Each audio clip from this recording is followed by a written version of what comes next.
Hey everyone, Dave here with Affordable Door and Gate. Hopefully, I got a good one for you today, so stick around. So this one's from Nephew. This is from Caleb, and so we're not going to beat Caleb up in the comments section. What we're trying to do is we're trying to do constructive creativity here, right? Or we're trying to learn, or we're trying to better people, right? So here's the thing. I wanted to make this video. I told him, I said, can you send me some pictures? And I'd like to hear from you guys too. You know, if you see something, I'm gonna point out some of the stuff I see in these pictures, and maybe we have a couple little videos. But what could have been done better?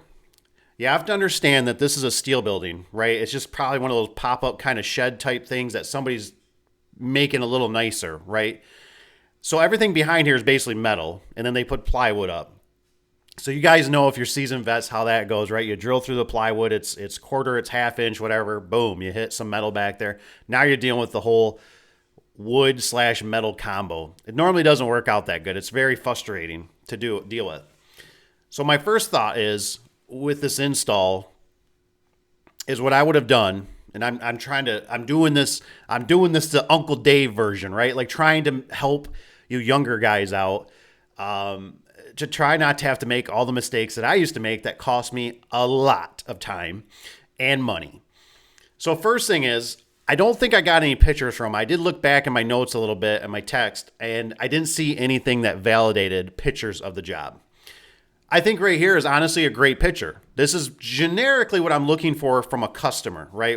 Even if there was no door here, about this view, right? Maybe a few more feet back, and overall to kind of see the header, the roof slope, just to give you some kind of general what the hell's going on here.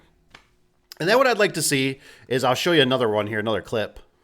So we kind of got a general picture of the outside. It's not the best, but we can kind of see what we're dealing with for the steel. And what I'm trying to do is I'm trying to open up your guys' minds in business in general. Let's go across the board at how important pictures are.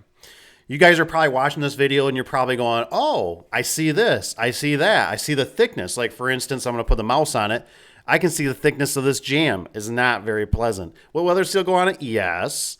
But what I would have liked to have seen, and I'd like to hear your guys' opinion, because you guys have very creative ideas too, is I personally like the jambs to be furred out 2x6. 2x6 is always safe.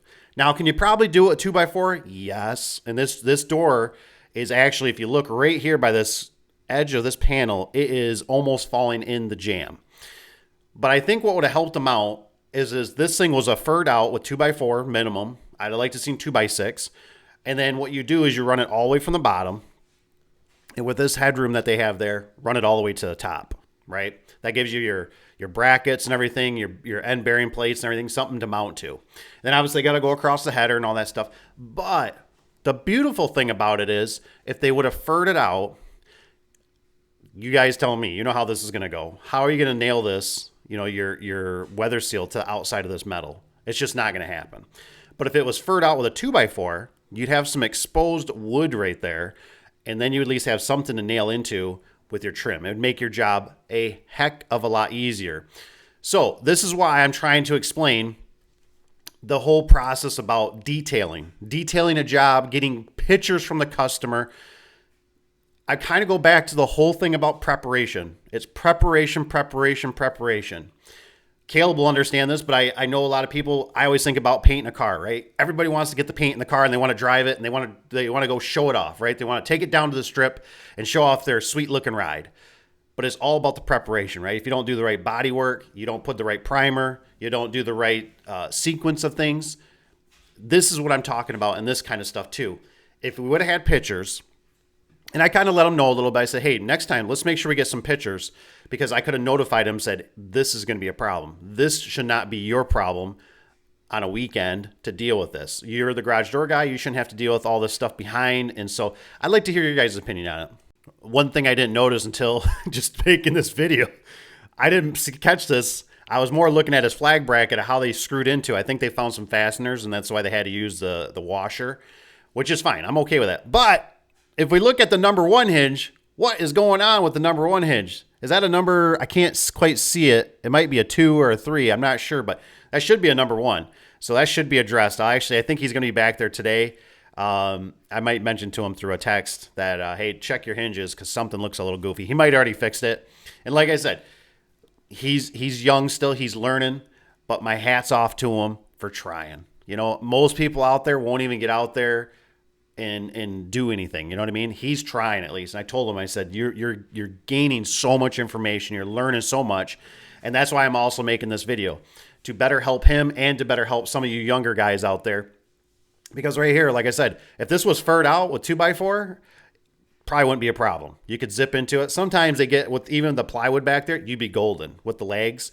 They'd zip into that wood. You can fly. You can make your adjustments. But now you got to deal with this metal behind here, and you don't know what you're dealing with. And you don't know what's back there. This should have been on the builder. This should have been on the customer. I wouldn't have done this. I just wouldn't have done it. I said, nope, you're furring this puppy out. Now, if you want to do it and you feel like you can do it as a kind of a carpenter, then go for it. You know what I mean? If you can make a few extra bucks. But this is added time and added labor, and somebody needs to pay for this. The customer should pay for this. But I'd rather have all this stuff primed and ready, that if we had pictures, we could have said, hey, there's a problem here. You need to get this furred out. I don't know if you want to do it. I don't know if you want me to do it, but something's got to happen here. So he hasn't done much of the low headroom track. Now, from what I could tell, I couldn't get quite a number out of him for how much headroom, but in the picture, which we'll probably go back to, keep an eye out. I think there was enough headroom to do standard 12-inch radius track. Now, remember, too, this is kind of where I don't think this would be a problem. Maybe you guys know or correct me on this. I don't think it's a problem to get a build sheet from Menards, right? The customer's obviously purchasing it. You should be able to get a receipt from the customer, even if they take a screenshot of it or a picture of it, I'm saying, of the invoice or whatever, just to send to you. But these are the things I'd be looking for. Low headroom track, you know. And like I said, it doesn't hurt, especially if it's not really that far away. Hey, after work or whatever you got time, swing by there. Maybe they got the product there, which would be nice. The doors are already there. Take a look at what they got. Also, let them know. Say, look, if you got questions, what I might do in this situation, be a perfect example, go detail the job. You can go to Menards website. It is super easy. Go in there. You can either go into the design center, which is, I guess, another division of it, which I didn't know this. I haven't done it yet, but otherwise they got kind of their standard built stuff in the garage door section. But go in there and build it out how you would want it. You can do either a minimum or you can upgrade stuff instead of the easy set. You can do better rollers, better hinges, and all that stuff. But what I'm getting at is you could build it out and send it to them, say, look, this is what you need. Because obviously, I think in this situation, the customer didn't know what they needed. They thought it was going to be low headroom. It looks like it could have 12-inch radius could have made it all day. And I'm sure with the easy set, it even comes down. I haven't verified that yet. I don't know how much easy set needs for headroom. I think it's less than a standard 12-inch radius, which is what, 12 and a half. They probably need 10, 11 and a half is my guess for headroom. But right here is an additional charge. This would be extra. This is a lot of extra labor. It doesn't go together as quickly. It's more time. So just something to think about. So here's another picture. You know, it looks like we still got either number 2 hinges or something on that bottom panel. And what I mean by that is they should be this same style, right? Just the one pivot point across the bottom there. Unless instructions said something different. But from what I can kind of tell in this picture, and it's not the best, if over in this corner, if you look, that looks like it's getting to be about 12 inches or a little more of headroom. And there was a little bump out. You guys might not be able to see it, but there was a little ledge there. I think if you would have put a 2x4 against it, it either would have brung it out a little farther or would have hit it flush. And so that gives you another, inch and a half of playroom there. With it being the weird ceilings, we'll check out another picture here and see what we got. When he sent me the picture before he installed the track, he said it's basically foam, and I think it's basically metal. And I was like, oh my gosh, that's the worst in a sense, right? If it's foam or plywood or whatever's up there, because you punch through that, and guess what? Now you're hitting, you're outside of the building, you're puncturing the roof, which now a leak. So, but if you look right here, like I said, if I just had to guess, that is enough room to deal without low headroom. Now, my guess is, I'm totally assuming on this, the customer kind of went and bought it. There was no detail on it, in a sense, by Caleb. The customer just went with, there's not a lot of headroom. We better do low headroom track to be safe.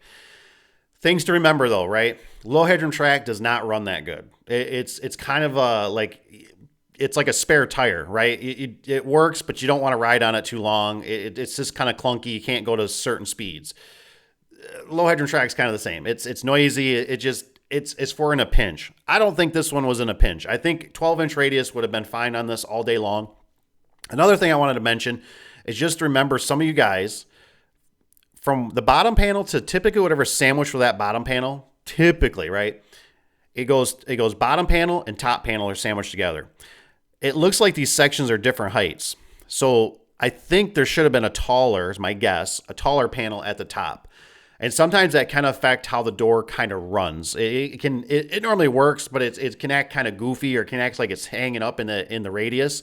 I found out sometimes you don't get those sections stacked right. And a lot of times they'll tell you in the manual, you got to really dig for them.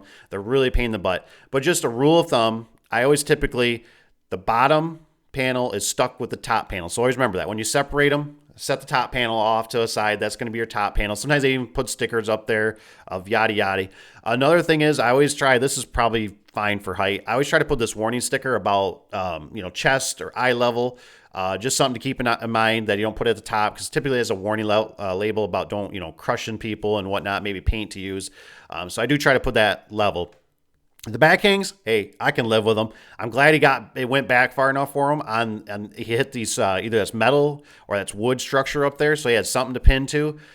So that's pretty nice. I do think and I looked at the other picture, the spring is a little bit low.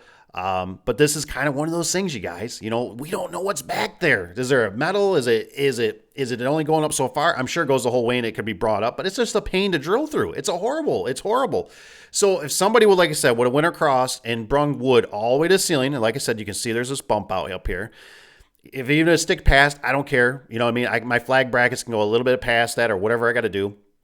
And then they bring it across the top. Right? You got to fur it out. I got a video on it. Go back. It's an old video, but it talks about how to build a garage door jamb and how I always talk about the hand, right? The hand needs to go around the whole thing flat-handed. Put a white glove on and just imagine your hand. It's got to go around that whole edge. No bumps, no missing pieces of wood.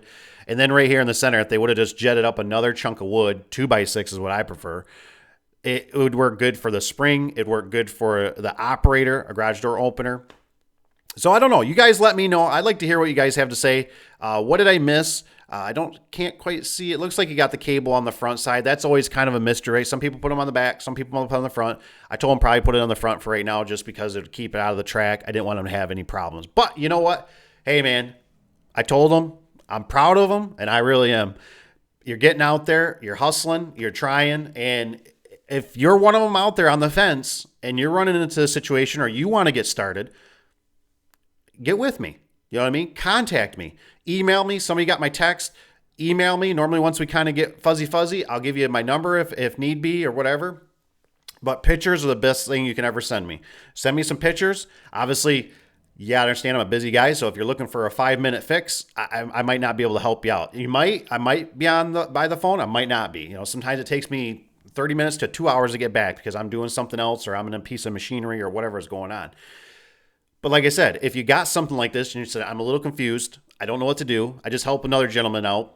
We found out they have windows above, and you know how that goes when there's windows. And I said the customer's not going to be happy when they see a board in the middle. So you might want to address that now and put it on the builder. And maybe they could change the window design, whatever, now ahead of time. But what I'm getting at is there's so much you got to do in preparation to these jobs to make these jobs go smooth for you, because if they don't go smooth for you, you're going to probably lose mucho, and it costs you more time. It's frustrating. You think, hey, I should be able to knock both these doors out on a Saturday or a weekday or whatever you're doing, and now it takes 2 days. You didn't factor that in there, and it all could have been prevented, but you got to stay on it, right? It's like a car being built in the factory. You got to stay on it almost, kind of, right? You put your order in, but you better make sure, and you better get a date when it's going to be delivered. You better understand the customer when they need it installed and make the customer work for you. Don't be afraid. Everybody's got a smartphone. You know what I mean? I guarantee somebody that lives at that house, that's passing that house, that's building that house, that's remodeling that house, somebody's got a phone, takes some darn pictures.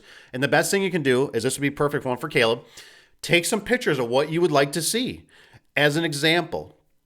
And that way you can send it to the customer and say, I'm looking for some pictures like this. Stand back, because I get all kinds of weird, goofy pictures. I get pictures of just the roller, and I'm like, dude, that doesn't show me nothing. You know what I mean? Like, I need an overall picture like this one. This one's a good one. It's a side angle. This is great. You know what I mean? I can see a lot from this. I can tell a lot from this. So anyways, I hope that helps you guys out. I hope you guys have a wonderful day. I hope you learned something. If you got any comments, questions, You can always comment in the video below. I always thank you for that. And also like, and if you're not a subscriber, become a subscriber. We're a great community here. Got great guys and women, and we're learning together. We're doing better. And yeah, I just hope if you have anything that's direct to, you can always email me at the daveadubson@gmail.com.